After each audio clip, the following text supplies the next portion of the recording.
ഇതൊരു ഉപ്മാവിൻ്റെ റെസിപ്പിയാണ്. വറക്കാത്ത റവ കൊണ്ടുള്ള ഉപ്മാവ്.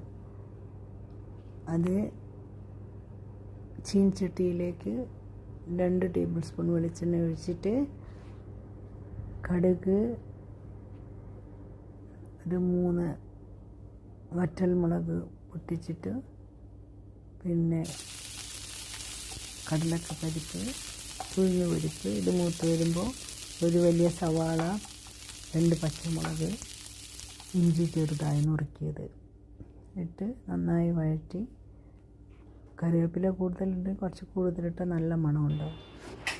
അതിനുശേഷം ഒരു ചെറിയ കപ്പ് റവക്ക് 2.5 കപ്പോളം വെള്ളം, ആ 2.5 കപ്പിൽ തന്നെ ഒരു 1/2 കപ്പ് പാൽ ഒഴിക്കുക.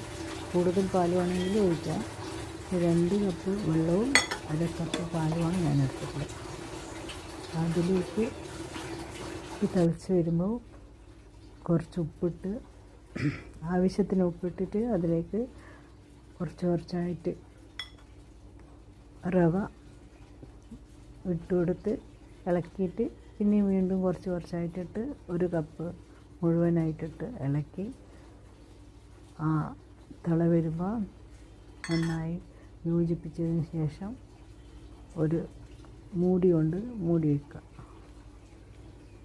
ഒരു 3 മിനിറ്റ് മൂടി വെച്ചാലും മതി. അപ്പോൾ ഇടയ്ക്കൊന്ന് ഇളക്കി കൊടുക്കുക, പിന്നെയും മൂടി വെക്കുക. അങ്ങനെ മൂടി വെച്ച് ഉപ്മാവിൻ്റെ ഏകദേശം ഒരു കട്ടിയുള്ള പരുവത്തിലാവുമ്പോൾ അതിലേക്ക് 1 ടീസ്പൂൺ നെയ്യ് ഒഴിച്ചു കൊടുക്കുക. നെയ്യ് ഒഴിച്ച് ഈ പരുവത്തിൽ സ്റ്റവ് ഓഫാക്കുക. അതിനുശേഷം ഒരു ബൗളിലേക്ക് മാറ്റി അതിനെ ഷേപ്പാക്കിയിട്ട് പ്ലേറ്റിലിടാം. അതിനെ ഡെക്കറേറ്റ് ചെയ്യാൻ അണ്ടിപ്പരിപ്പ്, മുന്തിരി ഇവയെല്ലാം വെച്ച് ഡെക്കറേറ്റ് ചെയ്യാം. എന്നിട്ട് ഉണ്ടാക്കി നോക്കണേ. Thank you.